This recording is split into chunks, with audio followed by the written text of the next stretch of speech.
Hello, beautiful people, and welcome! Hi! To the patch 5.7 Phase 2 banner review. So we have Mavuika rerun with Emilie rerun. The 4 stars are Iansan, Xiangling, and Yaoyao. Weapon banner, obviously, has their respective signatures, Thousand Blazing Suns and Luminous Elegy, along with, we got Rust, Flute, Dragon's Bane, Rain Slasher, and Sack Frag. I guess first let's get this out of the way. Emilie is an okay character. The biggest problem that Emilie has is that she's just too balanced. In terms of numbers, what Emilie provides to teams is often worth putting her in the team, but it's very rarely going to be a major upgrade over the alternatives. And that's the biggest, like, quote-unquote issue that she has, is that if what you're looking for is making your team stronger, Emilie will pretty much never be the best way for you to spend your Primo Gems. Upgrading from whatever you're currently using in the slot in, like, a Kanichi team, or if you want to play her in a Molani team, or if you want to play her in an Arlecchino team, or if you want to play her in a Clarain team with, all, like, Burning Low, whatever, right?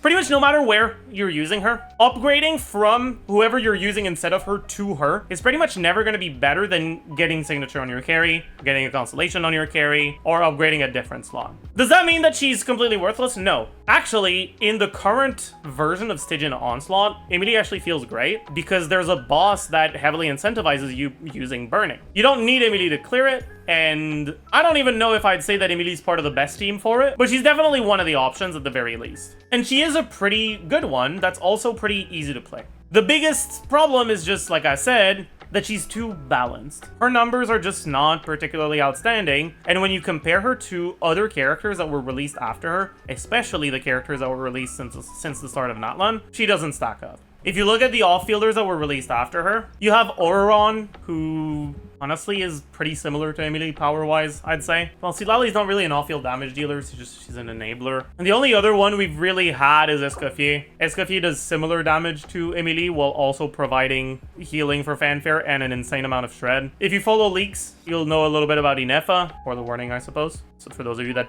don't want to look at leaks whatsoever, you can use the timestamps to skip over this. Inefa is honestly just Emilie on steroids, right? She's an electrocharge version of Emilie. Well, it's a lunar charge reaction, but it's basically just electrocharge, but electrocharge in a trench coat. Right? You need to activate electrocharge for Inefa to do her job and to have her kit function, and damage is the main thing she provides to a team. And you compare Inefa's damage to Emilie, and it's like double, triple the damage. Emilie's not a bad character, but she's also one of the least important ones to get. You should never feel like Emilie's like all that important to get. If you like her, she's usable, and she never really feels that bad to use. She's always an okay character. She's just a very balanced one. And pulling for a balanced character when there's a lot of unbalanced character is just gonna be less efficient. But if you like her, you can make her work. Next is Mavuika, which is, Mavuika was the first real instance of, like, major increases to DPS ceiling. Before Mavuika's release, the, like, very upper limit of DPS across multiple rotations at C0, R0 5 stars, and C6 4 stars was Gaming Melt teams, which have a lot of practical issues. You had Arlecchino's best, like, Chevreuse teams, good RNG with Sith, Molani. To some extent, Kanichi teams were getting there, especially if you were able to do the, like, short hold Kanichi stuff. You had Neuvillette teams, obviously. But most of those teams at the time hovered around the 100k DPS mark. Mavuika came out and gave us a 130k DPS team. That wasn't all that difficult to play. Mavuika pretty significantly increased the DPS ceiling. The characters that have been released since Mavuika honestly feel like they're more balanced around her power level than around the pre-Mavuika power level. Yume Glorb doesn't count because standard characters aren't intended to be good. They want you to feel bad if you lose your 50-50, not good. So her power level is not an indicator of what they consider to be the standard for the power level of a 5-star limited character. We look at Verissa. Verissa has less DPS than Mavuika, but her teams are a lot more straightforward to play. She's less reliant on timing stuff right? She doesn't need to, she's not relying on a melt, on a burst or anything like that. So she's less powerful than Mavuika, but has some advantages over her. And she's still more powerful than pretty much any of the other characters, just in terms of DPS pre-Mavuika. And then we got Escoffier and Skirk, which, I mean, if you've been following that at all, especially if you watched the latest post-release on Skirk, you'll know that in the pre-release, I talked about her just DPS-wise being somewhere between Mavuika and the other characters, and then it turned out she got a pretty big buff. Now, honestly, premium Skirk teams are pretty close to the Mavuika teams that aren't using Iansan. Iansan Mavuika teams have higher, like, sheet DPS, but they often tend to be a bit more cringe to play, so people often still use Xilonen despite the team DPS being weaker. If you compare Mavuika team DPS to Skirk's best team DPS, they're actually pretty close. Honestly, I kind of expect at this point that that's just how they're going to balance characters going forward. I don't expect Mavuika to be, like, shifted out of the meta anytime soon, but I also don't expect her to feel necessary in the medium term, because I think they're going to release multiple characters that maybe not have as much DPS as Mavuika, but aren't so far behind that it feels like you are missing out on having the Mavuika on your account. With the release of Siege and Onslaught, we're also getting endgame content that is a lot more character specific, right? If you have a really good Mavuika and a really good Arlecchino and a really good Mualani, you can make teams for all three of those characters with no overlap on your stuff, but you don't have a good cryo carry. Honestly, you're probably not even clearing difficulty 5 of this. Technically possible. I have done clears with Melt Arlecchino on this, but it's a lot tighter and it's a lot harder. In any case, the point I'm making here is Mavuika is pretty much never gonna be better for Siege and Onslaught than the currently shilled character. And so if you're thinking maybe I should get Mavuika just because she's the strongest carry right now, hold your horses. Ask yourself, is this a character I like? Is this a character with gameplay that appeals to me? And if it's not, honestly, I would not recommend getting her. Obviously, I'm going off of the assumption that they keep releasing characters around the power level of recent characters. It's very possible they just decide, well, you know what?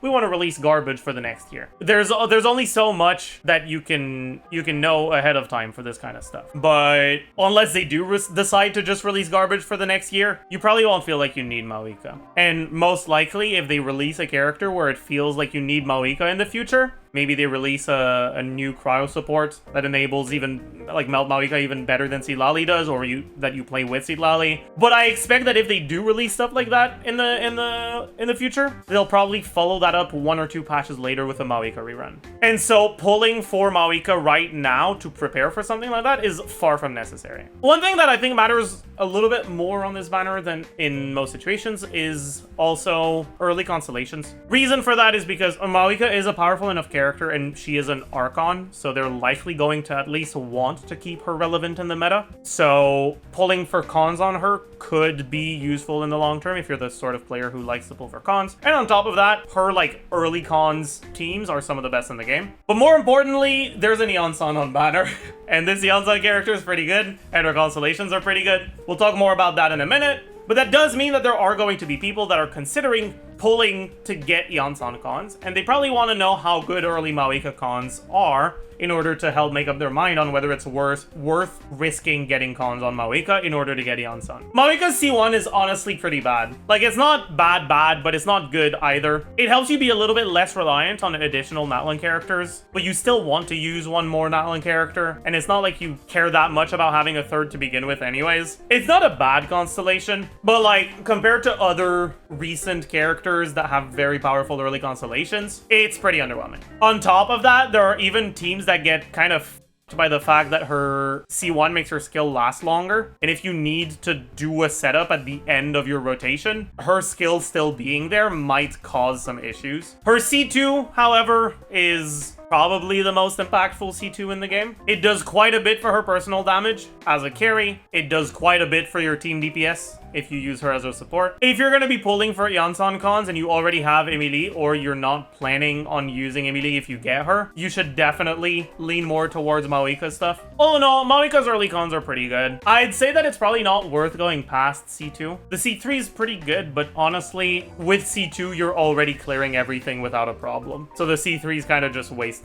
It's not bad, though. And then same for higher constellations. And we'll talk about how early cons compare to signature weapon once we get to the weapon banner stuff. Next, we can talk about the 4 stars on this banner. Let's start with Yaoyao, because there's honestly just not too much to say about Yaoyao. Yaoyao honestly fell off. With Genshin experiencing power creep over the past year, 2 years, whatever, the Dendro teams that were fairly powerful in early Sumeru, they didn't get worse, but new things were released that were better, and it made it so that the baseline expected power level is higher than it used to be. And because Dendro teams, at least the Aggravate and the like Hyperloom ones, haven't really gotten major upgrades, unless they were really, really good to begin with, now they're just, not ideal. Yaoyao is a character who, in mid-Sumeru, right, when she was released, was a pretty decent character because, well, we didn't have great defensive options in the Quicken teams. In the Dendro slot for Aggravate teams, right? Aggravate teams, where you wanted to play an Electro Carry, well, you want the Electro Carry, and Fischl's broken, so you want to use Fischl. And then you're gonna want to have a Dendro slot and a buff slot, whether it be like Animo or something like that. Back then, if you wanted your Animo slot, or if you wanted your non-Dendro last slot to be an Animo unit, you would have to either give up on a defensive unit altogether, or use a bad Animo unit like Jean. And Yaoyao gave you an alternative where you could replace your Dendro slot instead. And honestly, it was pretty decent. It stacked up fairly well against other defensive options in those Aggravate teams. But those Aggravate teams didn't really get better with time, and eventually they released Farina. And Farina made it so that optional healing like Yaoyao, where she has a lot of healing, but it costs you field time. With Farina, you started to want healers that could get their healing out every rotation without requiring field time. That made Yaoyao's fairly strong healing matter a lot less, because that strong healing was reliant on you spending field time on her. And it made it so that Baizhu often took her spot, at least in the teams that wanted to slot in Farina.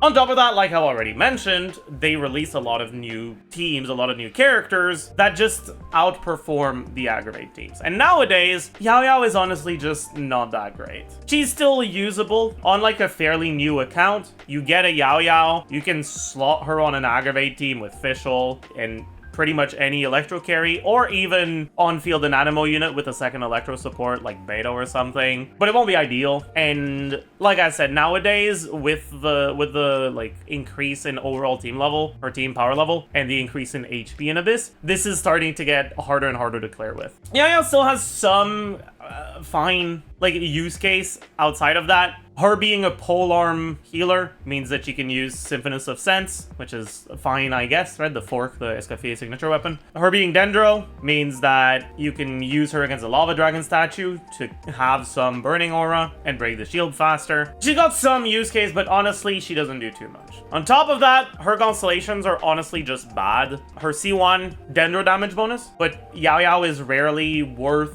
using in teams with Dendro carries, so it doesn't matter. Her C2 restores energy, but she doesn't have damage and her healing is more than good enough, which means that lowering her ER requirements allows her to build stats that she doesn't give a fuck about, right? Oh, you get to build more HP and heal more, but you're already full healing when you burst, so who cares? Energy cons like this are only useful either on characters that have incredibly high ER requirements to the point where it's hard to get enough ER even if you build them full ER. Like if Mona had a con like this, it would be nice, like Toma's C4. Or on characters that actually deal damage and where reducing their ER requirements allows them to let your team deal more damage, like Xingqiu, for example. Alright, Xingqiu C6 is very good because he deals damage. Yaoyao doesn't, so a constellation like this just doesn't do much. Skill, or is that skill or burst? I think that's skill. It doesn't really matter. Neither of them does much. Increased DM on Yaoyao doesn't do anything. And then C6 gives her a slightly better Electro application, which is fine. Or not Electro, Dendro application, which is fine, but it's still not amazing. All in all, Yaoyao's a sort of character that's kind of nice to have one copy of on your account, because honestly, she doesn't really need to be leveled to do her like situational job when she can be useful. But you're not happy to see her once you already have a copy of her. Next is Xiangling. There is no shortage of information about Xiangling out there. Xiangling is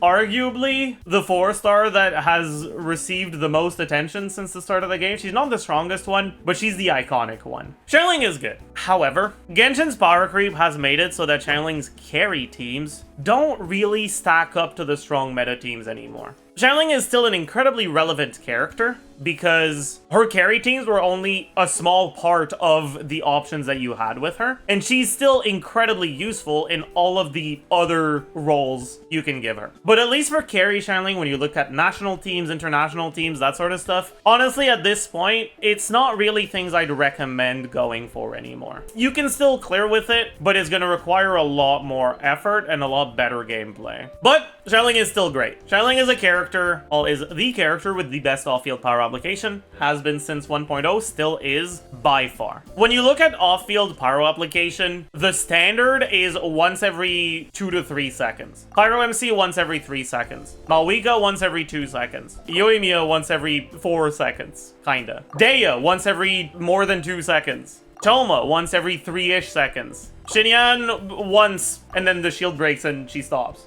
Xiangling is more than once per second. Technically, it's about tiny little bit slower than once per second by default, but nowadays, pretty much every enemy you fight is big enough for Pyronado to hit more than once. And it ends up being more than once per second during the uptime. Xiangling will generally hit somewhere between 15 and 20 Pyronado hits, assuming there's multi-hits happening from enemy hitbox being big or you moving either clockwise or counterclockwise to increase Pyronado hits. Just in terms of damage, if you assume the upper limit, Xiangling is still pretty decent. But it used to be that even without that, Xiangling's teams as a carry were towards the top of the meta. Nowadays, even with that, they still lose out to the strongest carries like Mauvika. But that's just from Pyronado, right? You also get Guoba application. Xiangling is by far the best off-field pyro applicator, which is why she still sees quite a bit of play. Outside of just pyro application for enabling, the buffs that Overload has seen over the years make it so that full EM Xiangling in Overload teams actually does pretty good damage because of the sheer amount of times she applies pyro. Which makes it so that for a lot of electro carries, full EM Xiangling is actually one of the best last slots you can have in Chevaler's teams, because you get full uptime on your Chevaler's Shred through the off-field pyro, and Xiangling deals pretty good damage. Even if you don't give her buffs, right? Even if you don't have Bennett or Iansan on the team, because she does a lot of damage through the overload reaction. Any sort of enemy that has shield mechanics is honestly also pretty nice for Xiangling. Whether it's an elemental shield that isn't pyro, because Pyronado doesn't have ICD, so applies pyro 15 to 20 times, like I said. Or it's a void shield, because, well, it's still a lot of hits, right? It's like 15 to 20 hits plus Guoba. That's pretty good. Whether it's a pyro hit meter, like the Lava Dragon statue, or even if it's just a damage shield like the Tulpa, because you can get some double Pyronado tech against Tulpa with it resetting your burst cooldown. So if you burst right before it resets your cooldown, and then right after, you get to use 2. Xiangling is one of the 4-star characters that sees the most play on whale accounts because of all of these things that she can provide to teams outside of just her damage. Not quite to the same level as Bennett, that's like actually optimal as a teammate on some of those whale teams, but still. And then on top, of course, on like free-to-play accounts or new accounts or whatever, having Xiangling as an off-field pyro is going to be really helpful. You get Xiangling for free, which is obviously nice. At C0, she's not that amazing, but unlike when you use her as a carry, when you use her for application, the 10-second duration at C0 of Pyronado isn't often that big of a problem. And so I'd say that she's not as reliant on the C4 as she used to be. That being said, unironically, the C1 is good. I think people often underestimate the C1's value. 15% Pyro Shred is pretty nice. Obviously, C4 is still her best con, but the gap isn't as big as it used to be. In any case, C1's pretty good. C2's completely worthless. C3 is a lot worse than it used to be. Nowadays, like I said, it's less about the Pyronado damage and more about the application. So increasing the damage of it doesn't matter that much, but increasing the duration of it very much does. So C4 is still quite nice. C5 doesn't really matter. C6 is also a little bit better than it used to be, right? Xiangling being used more as a support and less as a carry means that there's a little bit more teams nowadays that actually care about the pyro damage bonus. Pyro damage bonus does not apply to the Pyronado itself because it snapshots the stats before it applies the buff. So it's a support constellation, not a carry one. All in all, Xiangling is still very good. Xiangling is still very useful. And unless you already have her C4, you're pretty happy to see her on a banner. Finally, the highlight of this character banner is Iansan. She's not the best 4-star character, but she's one of the best 4-star characters. Arguably the best one released since Chevaliers. Iansan at C0 is honestly pretty good. She's not insane, but she actually does enough to justify you using her in quite a bit of teams at C0. But then on top of that, there's a few of her constellations that, you know, increase her value. At C6, Iansan actually is part of the best team for multiple meta carries. Her C1 reduces her energy requirements, which is nice, but if your build is good enough, it doesn't do anything. Reducing ER requirements will let you build less ER, but with Iansan, there's a cap to how much returns you get from building stats. Her attack buff is capped based on her total attack. All right, so it's at a little bit over 2,500 attack, but her damage numbers aren't that high, and 2,500 attack is something you can reach pretty easily, especially with her attack percent ascension stat and her 20% attack she gets from her ascension passive. Getting this amount of attack is often very, very easy. And once you have that amount of attack, what kind of stats are you looking for? Crit rate will be nice if you're using her on Fav. Crit damage doesn't really do that much because her damage isn't that high anyways. Realistically, this constellation, if you are able to reach this amount of attack with enough energy recharge and crit rate to proc your Fav without the C1, which is very realistically achievable, this constellation doesn't do anything. However, it is nice quality of life, and in Stygian Onslaught, it makes it easier to reach the ER requirements you need to get your first burst. So it's still a nice con, but it's not that necessary. C2 is her best early constellation. Honestly, arguably her best constellation overall. C2 just gives you 30% attack to your carry while your burst is active. It's nice. C3 doesn't do shit. C4 helps her maintain her Night Soul gauge more easily, even on teams that don't have that much movement. So her Night Soul bar works in a way where the more you move, the more Night Soul you regenerate, and then you lose Night Soul over time. If you move enough, then you will stay at a high value, and if you're above a certain threshold, which is at about 2/3 of the total value, it's about 80%, 75%, whatever. If you're above a certain threshold, the value is significantly increased, so moving a lot matters. C4 makes it so that you regenerate a little bit more Night Soul without moving, a lot of which is front-loaded towards the start, which helps a lot with having a full bar when you swap to your carry, even if you don't swap to Iansan as the last part of your setup. If you swap to Iansan earlier and then go to on other supports, if those supports don't move by the time you swap to your carry, you're probably below that threshold, which isn't ideal. This helps a lot with that, but it also helps for carries that move less to help maintain above that 42. You look at characters like Arlecchino, characters like Clohind that do move in their combos, but where the movement isn't enough to be Night Soul positive for Iansan, and this constellation helps them a decent amount. But there are also characters where this constellation doesn't do a single thing for them. If they're already full, it doesn't do anything. C5 is burst sound level, which increases the flat attack she gives from 690 to 810 cap. It also, obviously, because it increases the cap, increases the amount of attack you want to get, because it does not increase the scaling from 2,500 to 3,000, retroactively making C1 matter more because your attack requirements are now higher, though alleviating ER requirements is nice. And finally is the C6. C6 gives you 25 damage percent when you overflow. That generally doesn't really happen on characters that are not Night Soul positive, so this is mostly something that is going to be helpful for Mavuika, for Harissa, that sort of characters. But even on characters that don't move a lot, extending burst duration by 3 seconds is still often nice on characters like Arlecchino, for example. The main reason why Iansan is so nice to see on a banner is because Iansan is a good character at C0, but also her constellations matter. And she doesn't have like one constellation that's like a nice like breakpoint. Pretty much all of her useful constellations do something for her. So as long as you're not at C6 yet, you're pretty happy to see more Iansans. On top of that, so far Iansan has only been on one banner, right? Her release banner with Verissa and Xiangling. But Xiangling is a very hyper-specific support, and Verissa is a carry, which means that there's a lot of people that saw Iansan, kind of wanted to get her, but weren't interested by the 5 stars on banner at that point.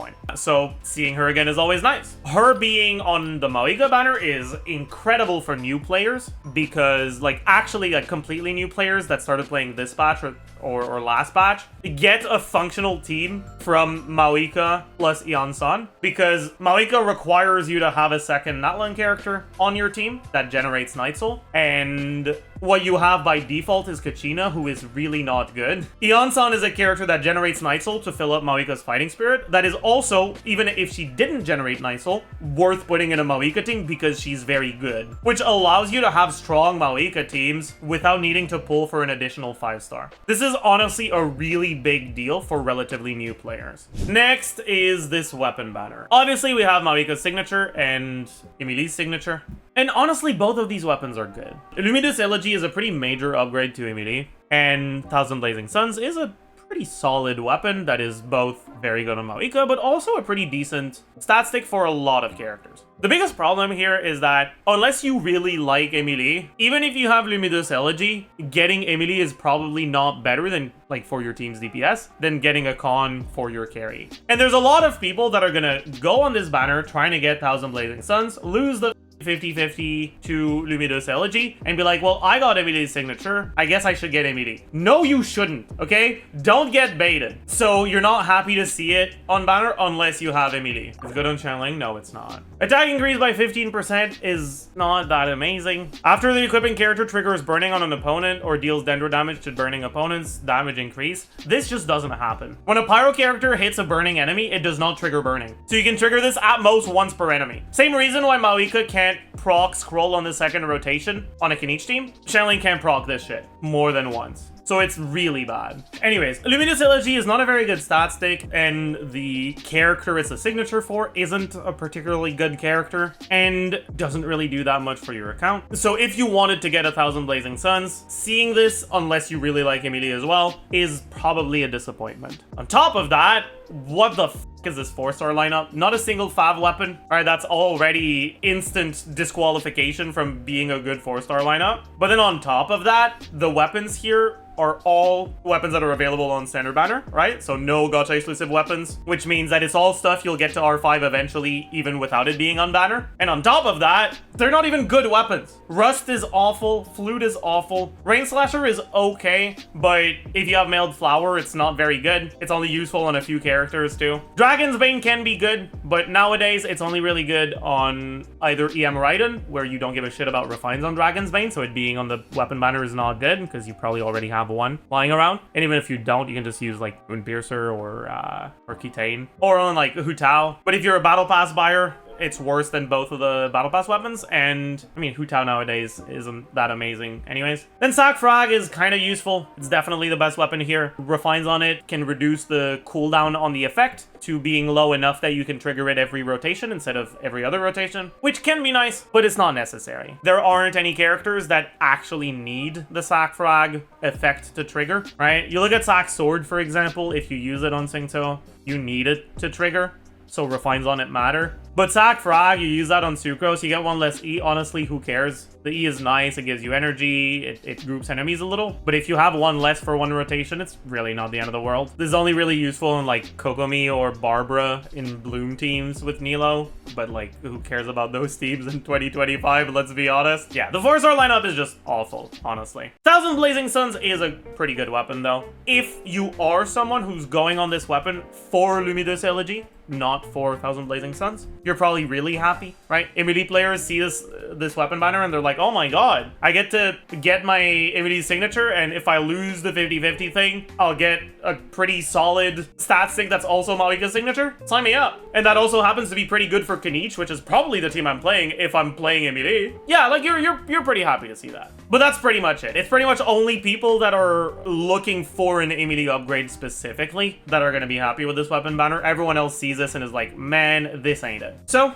in conclusion, weapon banner, honestly, pretty awful for anyone other than Emilie mains, and pretty okay for Emilie mains. The 4-star lineup being ass is still not ideal, but at least the other 5-star banner is pretty good. Character banners, for Emilie, It's alright. Iansan and Xiangling are two characters that will actually often be put in teams that use Emilie. Alright, teams that use Emilie are pretty much Kniche, and you can use her as like a flex slot in like Pyro teams, in Burn Vape teams. A lot of those can use either Iansan or Xiangling. The Mavuika one is really good. Yaoyao is pretty awful here. This is like a 2-star glitter disguised as something else. I also want to quickly compare the signature weapons to early constellations. So Emilie, Emilie C1 increases the damage from her Ascension passive by 20% and makes the Ascension passive happen more often. I think it's about twice as often. The Ascension passive to begin with isn't like the large majority of her damage, but it's a pretty significant portion of it. Let's look at the Kniche teams with her. Yeah, you look at Emilie sources of damage. Clear Duke alone is 5,700 DPS out of the 19,000 he does. A little bit less than a third, but around that. Give her the C1. Her personal DPS goes up from about 19k to about 27, 28k. Makes the Ascension 1 passive go from a little bit less than 6k to a little bit more than 12k. So a bit more than double the Ascension passive damage, but obviously that doesn't mean we're doubling her whole DPS. Because Emilie isn't that big of a portion of the team DPS to begin with, this isn't like insane, but it's not bad either. Like it's alright. C2 is honestly almost more of a support constellation than a carry one. Reduces Dendro Res. It's good for her damage, but it's also good for Kniche's damage when you're playing her in a Kniche team. Just looking at the DPS upgrade, generally Lumidus Elegy is a better increase to Emilie's damage than her C1. But if you already have a really good 5-star stat stick, it might not be. And also, C2 R0 tends to be better than C1 R1 for your team DPS if you're playing her in a Kniche team. As a general rule, I'd say if you want to invest one additional pull on your Emilie, you're probably better off leaning towards Lumidus. If you want to invest more than one, you're probably better off leaning towards cons. In the context of these banners, I'd say that because Iansan is here, if you have low con Iansan or don't have Iansan at all, I'd probably lean more towards the cons. But if you know you won't be using Iansan very much, even if you get cons on her, or you already have her C6, because Thousand Blazing Suns is pretty good, you're not completely unhappy going for this. Next is Mavuika. The best thing that the C1 does is actually the fact that gaining Fighting Spirit more efficiently means that if you finish a rotation while you still have Night Soul to consume and you end up losing it because the chamber ends or something, then this is going to make it so that your first burst on the next rotation effectively just has 25% more Fighting Spirit. In other words, it makes it so that she's a bit less reliant on Shilonen's front-loaded Fighting Spirit generation in content that's like fragmented by loading screens like Abyss. That being said, the most impactful part of the C1 is the fact that it's just 40% more attack. And honestly, generally, outside of quality of life stuff, just in terms of damage, that's pretty much all it does. Because in like properly built teams, you're often bursting at 200 Fighting Spirit, even without this. It also gives her skill a little bit more uptime, but that's generally not that big of a deal. Just in terms of damage, C1 is worse than Signature. But C1 makes it easier to justify Iansan over Xilonen. And this is a good banner, and this is a bad banner. At least for people that are looking for Mavuika upgrades and not Emilie ones. Also, Mavuika C2 is kind of good. Mavuika C2 is one of the best C2s in the game in terms of carry cons, but it's also a good support con. C2R0 tends to be much better than C1R1. So if you're planning on going for more than one thing from Mavuika, going for cons is better. And then especially because of how much better this banner is over the weapon banner. If you get lucky, right, and you start asking yourself, well, okay, I got lucky. I got C2 really early. I really like Mavuika. I like playing her. I like her design. I like her character. One, you have no taste, but whatever. Moving on. Two, what you do if you're at C2 or 0, getting the C3 doesn't do nearly as much as getting the R1. So at that point, you're probably better off swapping to weapon banner. Unless you're planning to go all the way to C6. Which is just not something I'd recommend because honestly, she's already clearing Stygian Onslaught difficulty 6 at C2.